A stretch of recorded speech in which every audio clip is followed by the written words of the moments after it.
Assalomu alaykum hoji bo'lganlar. Men ismim Muhammad Umar.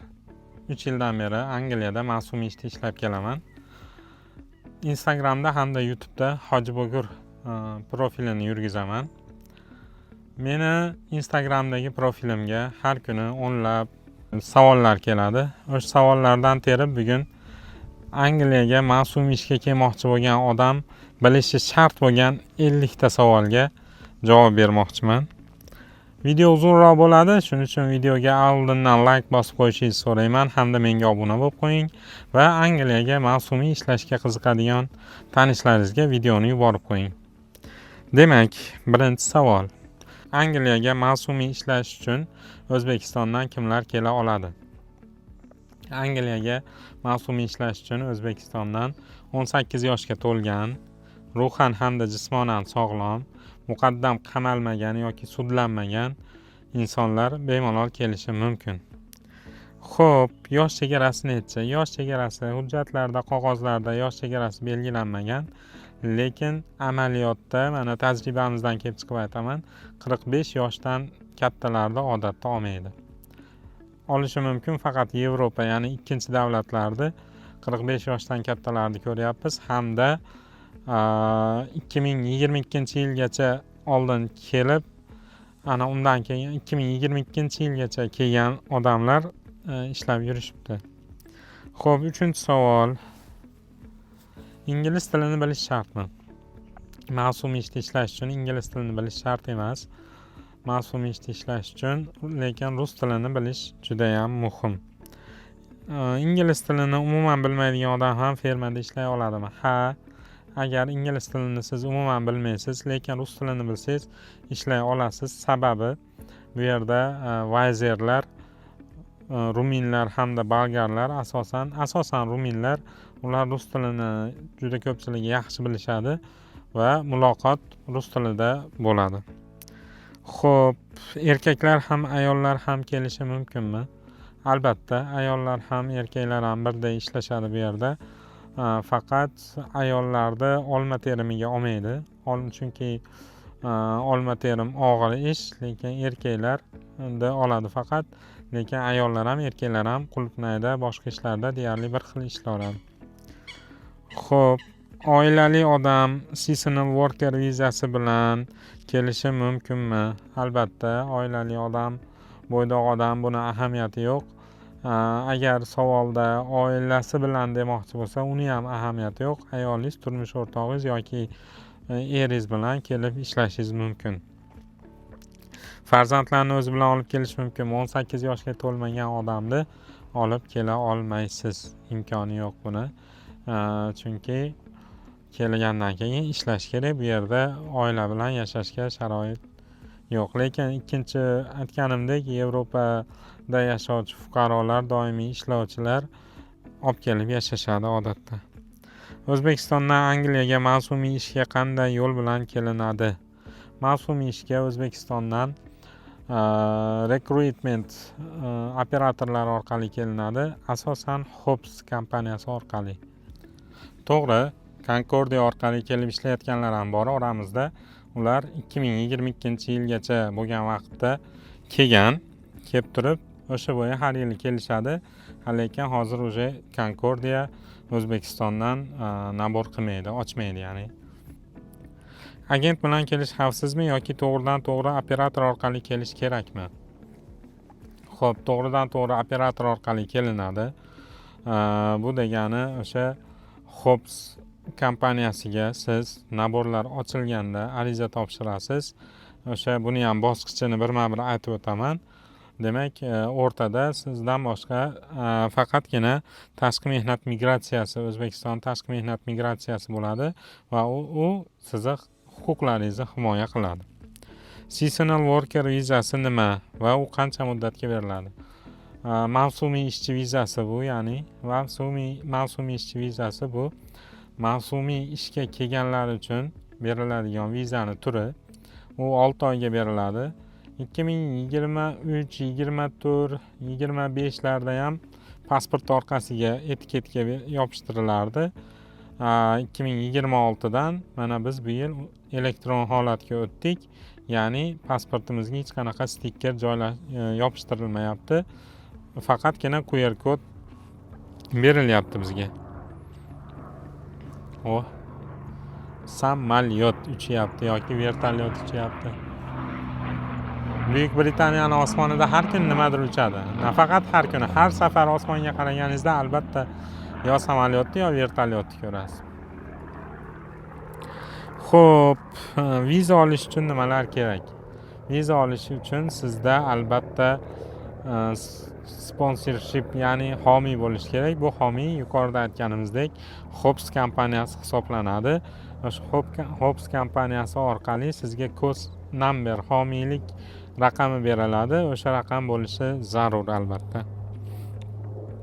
Xo'p, mana COS Certificate of Sponsorship, ya'ni COS nima? COS bu o'sha sizni Angliyada mavsumiy ishlashingiz uchun sizga homiy tomonidan beriladigan raqam desak ham bo'ladi. Homiylik ya'ni. COS uchun pul to'lanadimi? Yo'q.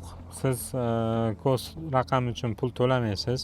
Bu o'sha Hops tomonidan sizga taqdim etiladigan bepul raqam hisoblanadi. Viza olishning o'zi qancha pulga tushadi? Viza olishning o'zi bizga bu yil 2026-yil holatiga $541 tushdi menga. Bundan $443 vizani o'ziga ketdi. Qolgan 90 qancha bo'ladi? 541 bo'lsa, xullas $100 ga yaqinroq $98 viza sentrga to'ladik. Shu bilan o'sha $550 ga yetmagan xarajat bo'ldi. Xo'p, Angliyaga kelishdan oldin bankda pul bo'lishi shartmi? Mana shu ham juda ham muhim savol. Ya'ni firibgarlar tomonidan bunga ham alohida to'xtalamiz. Sizga ish taklif qilayotgan Instagram, Facebook, Twitter yoki boshqa saytlarda sizni mavsumiy ishga yuboraman deyotgan har qanaqa viza markazlari, viza sentrlari yoki boshqa bir jismoniy shaxslar, bular 99.99% firibgarlik bilan shug'ullanishadi. Ayniqsa rus zabonlar, siz bilan rus tilida so'zlashadiganlar, ular juda ham ko'p firibgar bo'ladi. Shuning uchun ishonmanglar. Sizlardan iltimos, hech qanaqa bankka pul qo'yish shart emas. Xo'p, viza olish uchun tibbiy ko'rik yoki sudlanmaganlik haqida ma'lumotnoma kerakmi? Bizdan birinchi yili so'ralgan. Birinchi yili viza, albatta viza olish uchun tibbiy ko'rikdan o'tiladi. Teri tanosil kasalliklaridan hamda Speed Centerdan o'tiladi. Undan tashqari yana sil kasalliklaridan o'tiladi hamda davlat xizmatlari markazidan yoki o'zingiz telefon orqali olsangiz ham bo'ladi. Sudlanmaganlik haqida ma'lumotnoma olishingiz kerak bo'ladi. Viza rad etilishi mumkinmi va asosiy sabablari nimalar? Mana shu ham juda dolzarb savol. Viza rad qilinishi mumkin qachonki siz sudlanganligingizni yashirgan bo'lsangiz, soxta hujjatlar tayyorlasangiz, bu narsa albatta elchixonada bazadan chiqadi. Chiqqandan keyin avtomatik ravishda, hatto siz masalan bizda tajribada shu narsa bo'lgan, biz bilan birinchi yil kelayotgan paytimizda bir aka bor edi. Shu aka aliment masalasida 15 sutka o'tirib chiqqan ekan. Shu aka o'sha aliment to'lamaganligi uchun ham kela olmagan. Bu narsa tajribada bor. Shunaqa bo'lib rad qilinishi mumkin. Undan tashqari o'sha davlat qanaqadir ro'yxatlarda tursangiz, xullas davlat bilan qanaqadir muammoingiz bo'lsa rad etilishi mumkin. Bundan tashqari viza chiqarib beraman, oldindan pul ber degan odamlarni qanday ajratish mumkin? Mana bu meni yuragimdagi dardim. Chunki juda ham oddiy, sodda odamlar aldanyapti. Shu viza olaman, mavsumiy ishga ketaman deb turib, ularda o'sha yuqorida aytganimdek Facebook, Instagram, Telegram, har xil messenjerlar orqali aldab pulini olishyapti. boshlanishiga sendan hech qanaqa pul kerak emas deydi. Keyin mana deydi faqat vizangga bu, mana shartnoma deydi, soxta shartnomani jo'natadi. Birinchi o'rinda eng oson usullaridan biri ChatGPT, Meta AI, yana bor Gemini sun'iy intellektlar. Shularga tashlagan shartnomalarini tashlab ko'rish kerak. Bu bir. Undan tashqari Britaniyani masalan go.uk degan sayti bor. Shu sayt orqali agar kas nombergacha yetib kelsangiz, shuni tekshirish mumkin bo'ladi. Bu haqda Instagramda alohida video qilganman. Undan tashqari mana Angliyaga ketdik degan Ilhom akani Instagrami bor. Men o'zimning Instagramim bor, hamda Telegram kanallarimiz bor. Agar menga bo'lmasa, boshqa blogerlarga, bloger bo'lmasa, shu yerda ishlab yurgan boshqa bir yaqin tanishingizga hujjat shartnomalarni tashlab tekshirtirishingiz mumkin. Lekin men sizlarga tavsiya beraman, Hops kompaniyasidan boshqa har qanday o'sha sizga va'da berayotganlarda 99.99% maqsadi sizni pulingizni olish bo'ladi. Ishonmang, imkoni bo'lsa umuman unaqalarga ishonmaganingiz ma'qul. Faqat davlat orqali tashqi mehnat migrantligi ham xavfsiz, ham qonuniy. To'g'ri, juda qiyin bo'lishi mumkin. Masalan, navbat yetmasligi mumkin. Umuman bu narsa omad. Endi avvalo rizqi nasibingizni yaratgan qo'shishi ham kerak, albatta. Xo'p, yana bir narsa, mana bu yerda yozibman, rasmiy ko'rsatmada homiylik sertifikati uchun alohida to'lov olinmaydi. Bundan tashqari viza va safar xarajatlari ishchini zimmasida, ya'ni o'sha $550 o'zingiz to'laysiz. Bu narsa o'sha Angliyaning rasmiy hujjatlarida keltirib o'tilgan. Uni ustiga operatorlar sizga Telegram yoki WhatsApp orqali aloqaga chiqishmaydi. Ular Gateway deymiz. Gateway degan sayt orqali bizga alohida ID raqami ochilgan, o'sha orqali kirib biz muloqot qilamiz. O'zlarining sayt orqali hamda elektron pochta orqali. Hech qanaqa Telegram, WhatsApp yoki shunga o'xshash Instagram messenjerlar orqali siz bilan aloqaga chiqishmaydi. Yana bir narsani aytib o'tay. Yaqinda bir akada bo'ldi. Instagramda ko'rib turib yozgan, elektron pochtasini so'ragan, elektron pochtani kiritgan. Ana undan keyin elektron pochtaga har xil shartnomalar tashlab, boshqa qilib avrashga o'tgan. Aka menga aytayapti, mana elektron pochtaga kelyapti-yu ma'lumot. Ha, o'zingiz kiritgansiz aka. Bo'lmasa u siz elektron pochtangizni qayerdan oladi? Shunga yuboryapti deb men u akaga tushuntirdim. Xullas, juda ko'p mashinistlar hozir firibgarlik ko'payib ketgan. Undan tashqari yana bir gap. Yaqinda bir ayol toshkentlik opamiz bilan bo'ldi bu narsa. Opa aytayapti menga, uka mana shu shartnomalarni ko'rib bering dedi. Shartnomalarni ko'rdim. G'irt soxta, oddiy Photoshopda tayyorlangan narsa. Opa, buni soxta, sizni aldayapti dedim. Desam, opa aytdi, men dedi Telegram gruppada dedi bizni hatto o'qitdi dedi 3 oy dedi. Meni sheriklarim bor edi dedi. Sheriklarim ketishib borib ishlayapti. O'sha yerdan video qilishdi dedi. Men hayron bo'ldim. Qanaqa qilib? Siz ularni ko'rganmisiz desam, yo'q, men Telegram orqali gaplashganmiz. Qaranglar, firibgarlar bir bo'lib turib odam yo'llab turib, Telegram gruppa qilib 3-4 ta odamni o'sha masalan gaplashtirib, u ham o'qigan, bu ham o'qigan, ana uchalasi mendan oldin ketdi deyapti-da. Ular u yoqqa yetib bormagan. Angliyani ko'chasida ko'rdingizmi ularni desam, yo'q, ish joyida ish qilishyapti deydi. Xo'p, yashayotgan joyini ko'rsatdimi desam, yo'q, faqat ish jarayonini ko'rsatdi. Shkolatda o'rashyapti. Anaqa stol ustiga deydi shkolat qo'yib, u har qanday xonada stol ustiga shkolat qo'yib video qilish mumkin-da. Shunaqa darajada usta firibgar bo'lib ketyapti u firibgarlar. Shuning uchun hushyor bo'linglar. Angliyada firmalar qanday ishlaydi? Keyingi bosqichga o'tdik. 21-savolga kelibmiz. Angliyada mavsumiy ishchilar asosan qanday firmalarda ishlaydi? Angliyada mavsumiy ishchilar asosan qulupnay teradi, olma teradi, sparja teradi, kartoshka, pomidor, xullas issiqxonada hamda dalada dalada yetishtirish mumkin bo'lgan har qanaqa mahsulotlarda mavsumiy ishchilar ishlaydi. Undan tashqari 3 oylik yana bitta viza turi bor. Bu faqat tovuq fermalariga oktyabr oyining 1-sanasidan dekabr oyining 31-sanasigacha ishlaydigan viza turi bor. Ular faqat tovuq go'shti bilan shug'ullanadi. Hamda vizasi faqat 3 oyga beriladi. Xo'p, qaysi mevalar va sabzavotlar teriladi? Bu haqda javob berib o'tdim. Qulupnay, malina, olma kabi ishlarning farqi nimada? Bu ham yaxshi savol.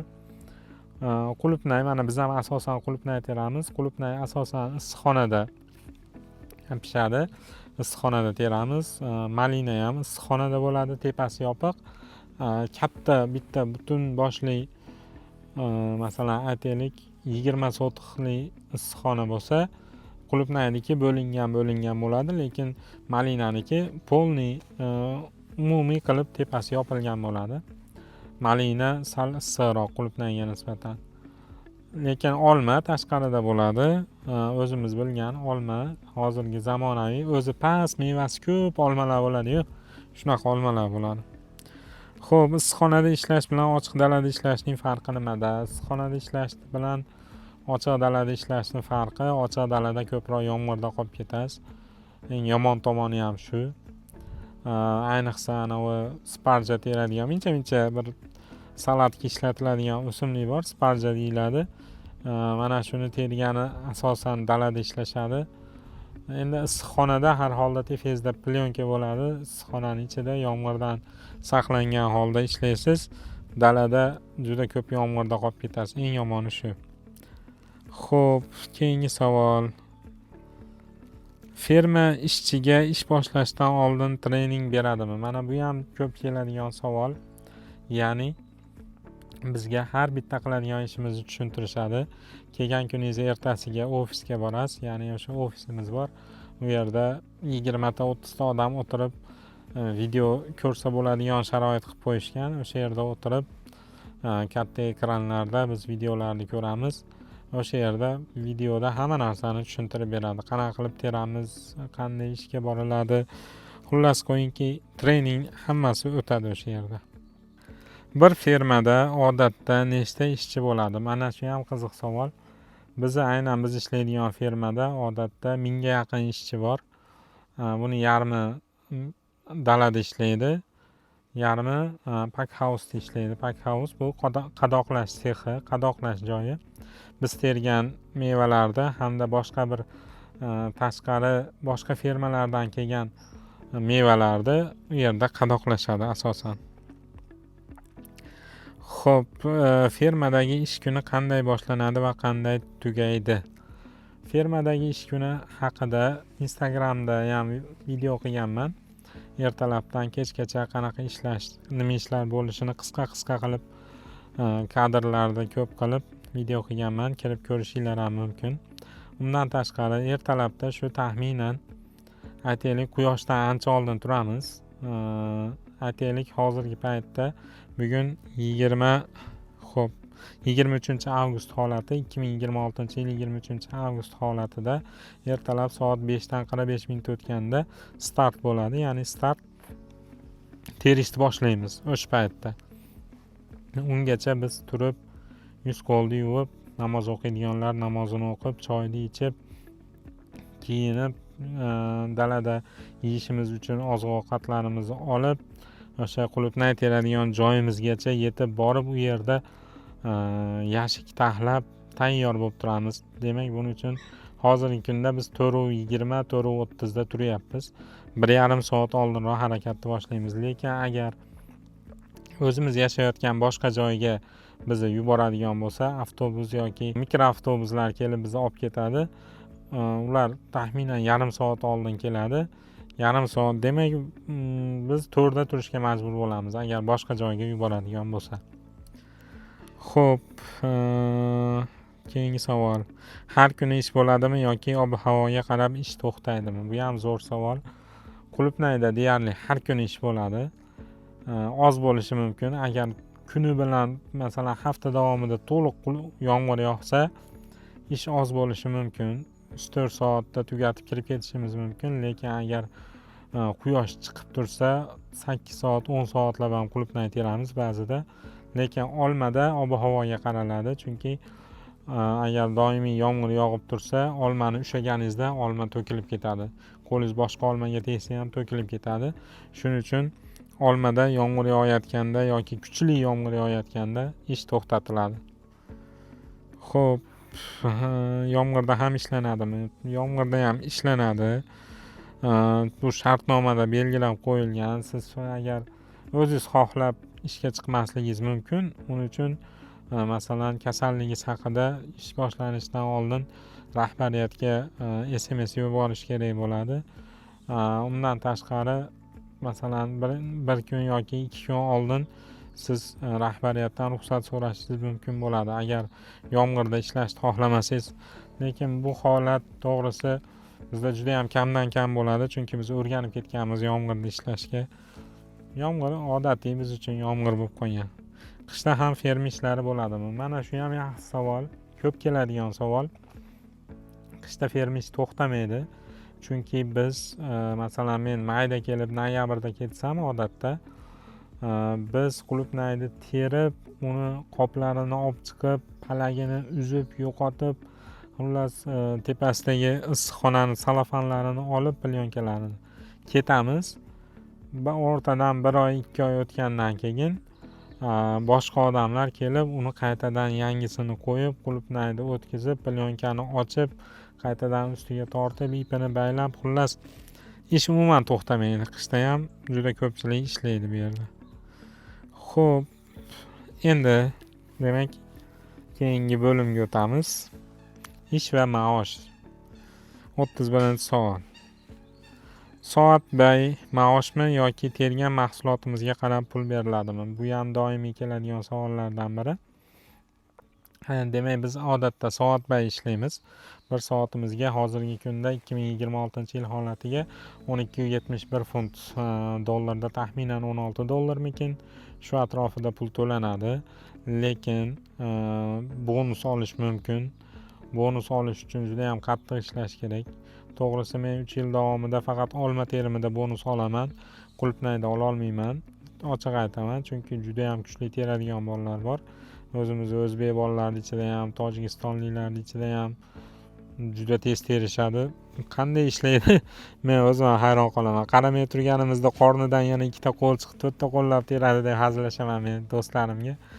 Xullas, bonus masalan aytaylik, men aytaylik 2 haftada 1000 funt oylik oldim deylik.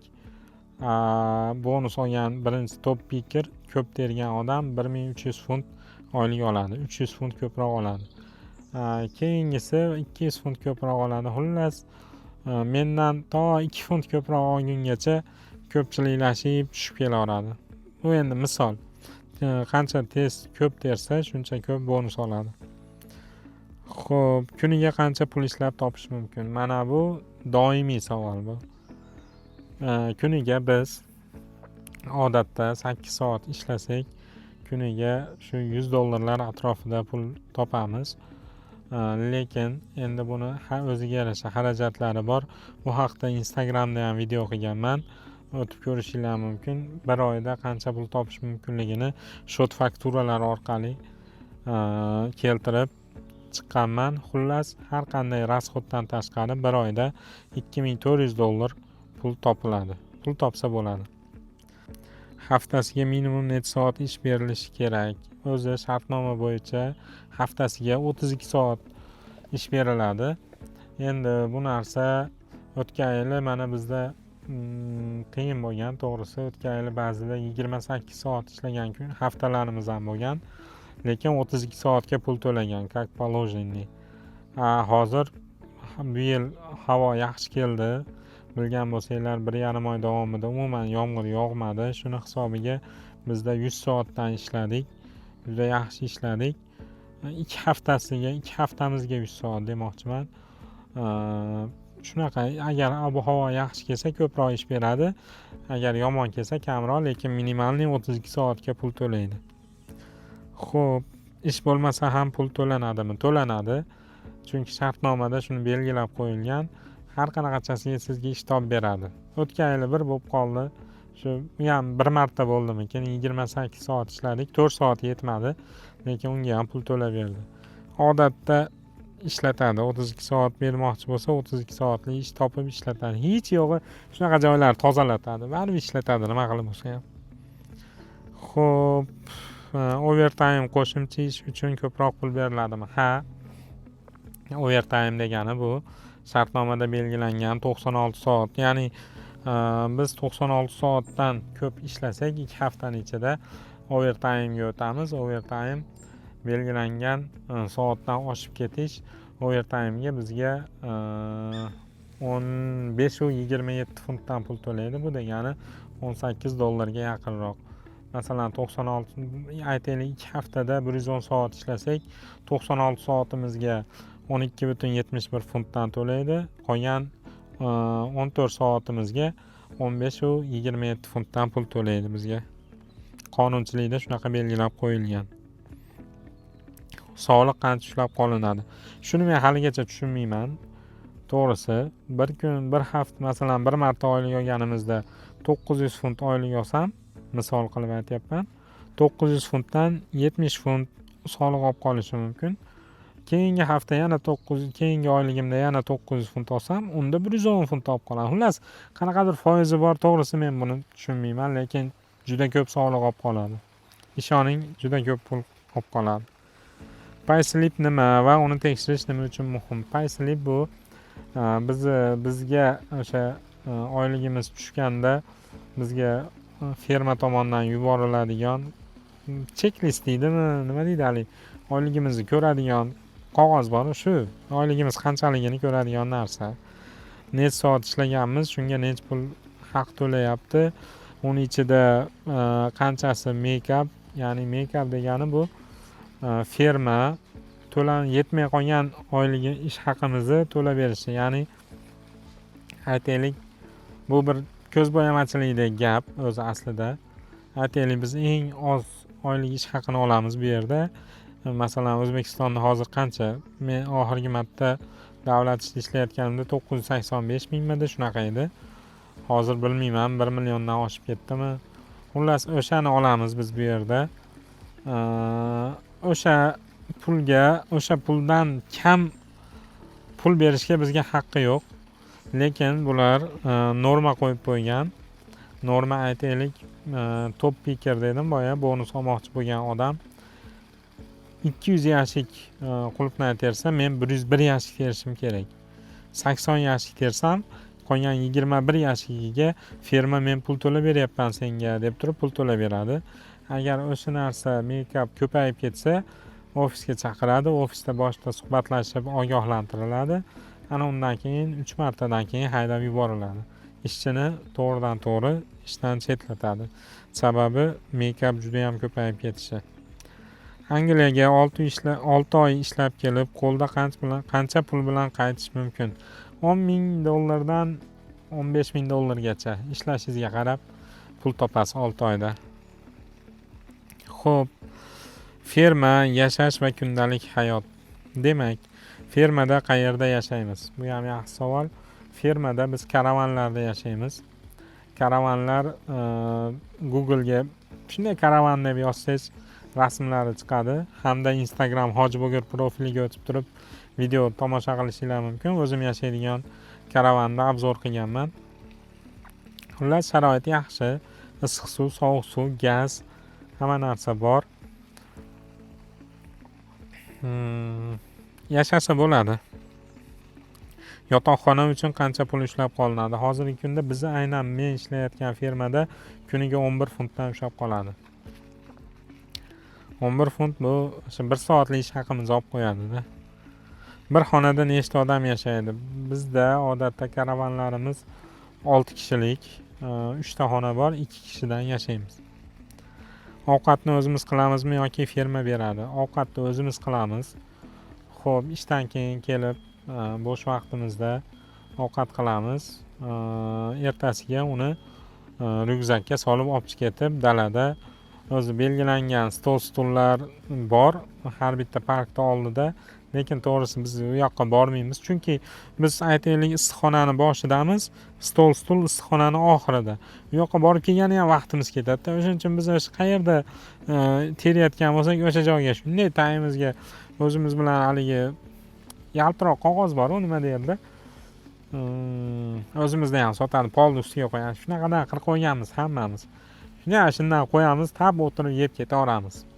Vaqt tejash kerak, chunki ish vaqtida vaqt juda ham oz beradi dam olish uchun. 1 soatni bugun butun kun davomiga bo'lib tashlangan. 5:45 da ish boshlasak, 8:45 da 20 daqiqaga break beradi. 9:05 da yana ishni boshlaymizda, 11:45 da lunch beradi. 25 minut bo'ladimi? 12:10 dan keyin yana ishni boshlab turib, soat 2 da 15 minut yana break beradi. Shu bilan 4:45 da kelamiz. Masalan 10 soat yoki 9 soat ishlasak. O'sha vaqt juda ham qisqaligini hisobiga biz borib kelmaymiz stullarga. Fermadan supermarket yoki shaharga qanday boramiz? Bu ham yaxshi savol. Fermadan biz odatda piyoda boramiz. Men yashayotgan fermada, lekin boshqa fermalarda avtobus hamda mikroavtobuslar qo'yilgan. Uzoq bo'lsa, o'sha avtobuslar kelib olib ketishadi, olib borib 1 soat kutadi. 1 soat ichida magazindan kerakli hamma narsangizni sotib olasiz. Birinchi kelgan kuningiz ham xuddi shunaqa bo'ladi. Ana undan keyin yana qaytarib olib kelib qo'yadi. Xo'p, transport uchun pul to'laymizmi? Yo'q. Fermalardan magazinlarga olib borib keladigan avtobus hamda mikroavtobuslar uchun pul to'lanmaydi. Fermada Wi-Fi va internet bo'ladimi? Ha. O'tgan yillari, undan oldingi yillari Wi-Fi juda qotib ishlardi. Bitta dona butun 50 ta karavan bo'lsa, har birida o'rtacha 5-6 tadan odam bo'lsa, aytaylik 250 ta 300 ta odamga bitta Wi-Fi qanaqadir kattaroq apparati bor, lekin yaxshi chiqaradi-yu, lekin baribir qotib qolardi hamma birdaniga kirgani uchun. Lekin bu yil har bitta karavanga alohida kuchaytirgich qo'yib qo'yibdi. Wi-Fi yaxshi ishlayapti, ko'z tegmasin. Kasallik yoki jarohat olsak nima bo'ladi? Mana bu ham yaxshi savol. Agar kasallik va jarohat olsangiz, texnika xavfsizligi qoidalariga biz qo'l qo'yganmiz. Nima balo bo'lsangiz ham o'zingizdan bu yerda gapni ochig'i. Shuning uchun majbursiz o'zingiz ehtiyot qilib ishlashga. Agar biron nimani oshirib olsangiz, chunki ishga chiqmaslikka to'g'ri keladi. Lekin Hops tomonidan bizga sug'urta berilgan. O'sha sug'urta orqali shifoxonaga borib davolanishingiz mumkin bo'ladi. Xo'p, ish beruvchi maoshimizni bermasa yoki huquqimiz buzilsa kimga murojaat qilamiz? Mana shu ham zo'r savol. Birinchi o'rinda, lekin men 3 yildan beri birortasidan hali eshitganim yo'q, pulini olib qopti, bermabdi degan. Chunki to'g'ri vaqt kelsa Telegram gruppalarida yuzlab, minglab odamlar bilan suhbatlashamiz, lekin birortasidan eshitmaganman. Agar shunaqa bo'ladigan bo'lsa, birinchi o'rinda Hopsga yozish kerak. Ana undan keyin tashqi mehnat migratsiyasiga aloqaga chiqsangiz bo'ladi. Muammo yo'q bu yerda. 6 oy tugagandan keyin nima bo'ladi? Yana Angliyaga kelish mumkinmi? Juda oxirgi savol edi bu. 6 oy tugagandan keyin Angliyaga kelish mumkin. Qachonki siz fermada yaxshi ishlasangiz, xulqingiz yaxshi bo'lsa, avvalo xulqingiz yaxshi bo'lishi kerak. Oshiqcha gap so'z, boshqa millatlarni kamsitish yoki vazirlarga ortiqcha gapirish, shunaqa narsalar bo'lmasligi kerak. Undan tashqari urushish albatta keyingi yilgi shartnomani, taklifnomani bekor qiladi. Agar birortasi bilan urushsangiz, albatta, chunki siz muammoli odamsizda o'sha. Muammo bu yerda umuman hech kimga kerak emas. Bularga kelaman degan tiqilib yotibdi, misol uchun-da. Shuning uchun siz ozgina cheppa qildingizmi, sirazi kesadida boshqasini oladi. O'rgatib olish muammo emas, chunki vazirlar nimaga yuribdi? Shu bizga o'rgatgani yuribdi. Shu bilan o'rganib ishlab ketaveradi keyingi odam ham. Shuning uchun keyingi yil agar kelishni xohlasangiz, albatta xulqingizni zo'r qilishingiz kerak. Xo'p, menimcha hamma 50 ta savolga javob berdim. O'zimda ichimda qolib ketayotgan narsa, endi eng muhim narsa bu avvalo Yaratgandan so'rash. Nasibingiz, rizqingiz qo'shilgan bo'lsa kelasiz. rizqingiz qo'shilmagan bo'lsa kelib turib keyingi yil kela olmasligingiz mumkin. Shunaqalar ham bo'lgan oramizda. Shuning uchun avvalo hammaga rizq nasibasi butun bo'lishini so'rayman. Videoni oxirigacha ko'rgan bo'lsangiz rahmat, sabringizga qoyilman. Meni kuzatishda davom eting, yana like bosing, hamda o'sha obuna bo'lmagan bo'lsangiz obuna bo'lib qo'ying. Harakat qilaman faqat manfaatli videolar chiqarishga. Shu omon bo'ling, Hoji Bo'gur.